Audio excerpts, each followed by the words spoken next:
Hello, this is Michael Diamond, and you're watching Muscle Central. The 2018 Arnold Australia is in the books.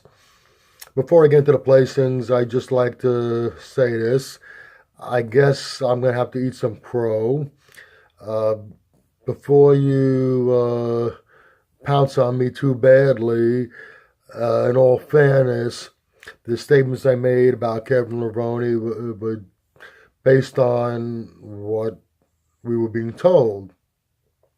We were being told that Kevin Levrone will be coming into this competition 30 to 35 pounds bigger than he did in the 2016 Mr. Olympia.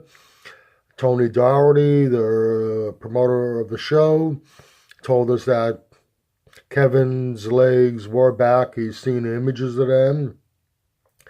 And I said, if those two things are accurate, if Kevin Levrone brings his conditioning, it's not out of the realm of possibility that he can place as high as fourth. Well, when he stepped on stage, it was obvious that he did put on some size. His upper body looked bigger. He did put a little size on his legs, but his legs definitely didn't come back.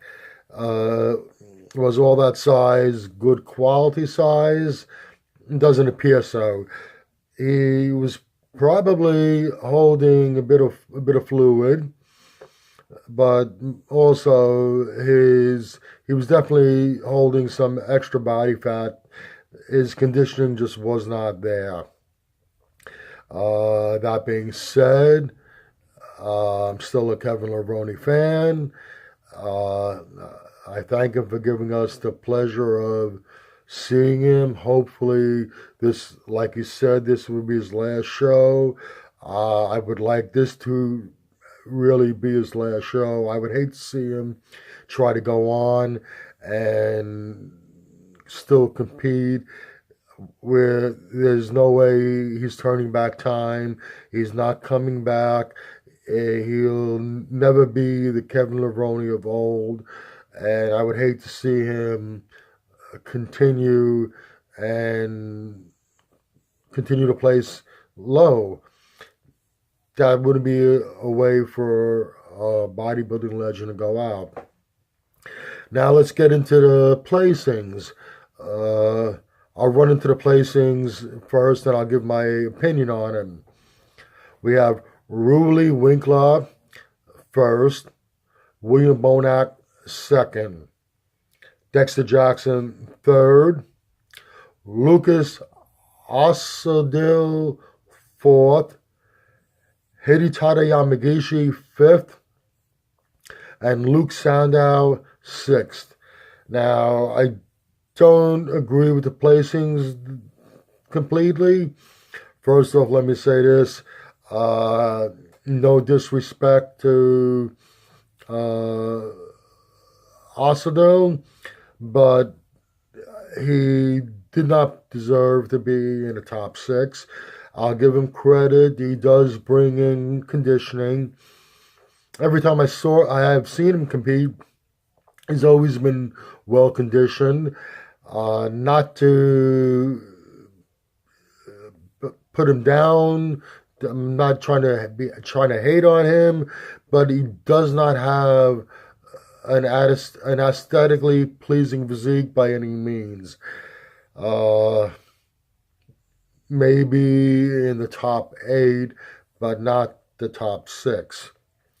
As far as first and second place, with Ruli first and Bonac second, granted, Ruli did come in a tad sharper than he did in Ohio. His color was probably a little better. Maybe that could have had a factor in how he appeared on stage. But for the most part, I think William Bonac was pretty much the same as he was in Columbus. And I don't think the little difference in Ruli's physique warranted him taking first place over Bonac. I would have had William Bonac first and I would give Ruley Winkler second.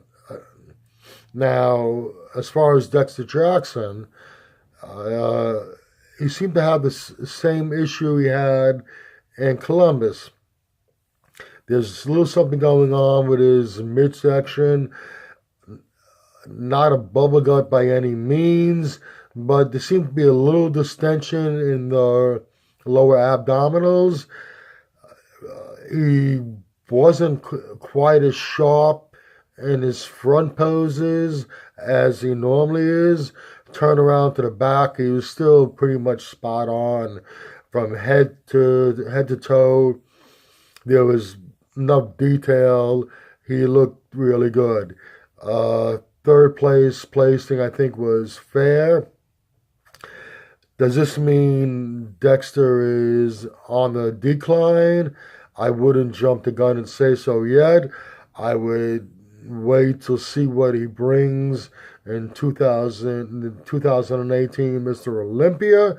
Until then, I still wouldn't count Dexter Jackson out.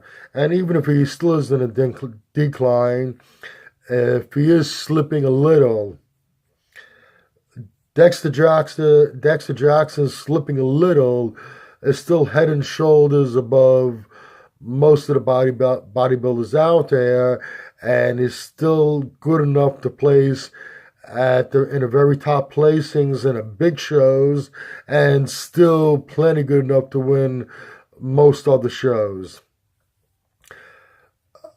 I would have put Hidetada Yamagishi in fourth. I liked him in the Columbus show. Yeah, he's a little smaller in stature, but I think he's too tall for the 212s. When he has to cut down to make the 212 weight limit, I think it looks too flat. He just doesn't bring it. I think he's better off competing as a smaller open than a 212.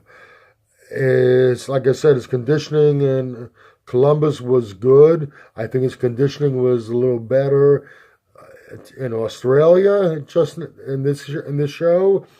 And I think it looked a little fuller and definitely deserved fourth place. I would have had Luke Sandow in fifth. He's pretty impressive from the front, side, back.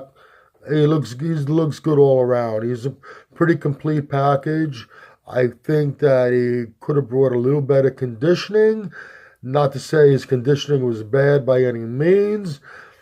If he would have brought a little sharper conditioning, he might have edged Hidetada Yamagishi out and taken fourth. I originally had him in my picks for fourth and Yamagishi fifth. It was switched around. Like I said, if he would have brought a little better conditioning, he might have slipped into that fourth place. Sixth place, for some reason, these judges seem to be overlooking Jonathan De La Rosa, and I would have placed him sixth. I'm not sure what's going on, why they seem to overlook him. All in all, he's a pretty well-rounded bodybuilder. Yeah, his conditioning could have been a little sharper, but he has a nice physique to look at. He has good structure. Everything is pretty much balanced. And his conditioning was not bad by any means, just not razor sharp by any means. But I do think that he brought enough to take sixth place in the show. Let me know what you think about my comments, whether you agree with the judges' placings, whether you agree with how I think the contest should have went.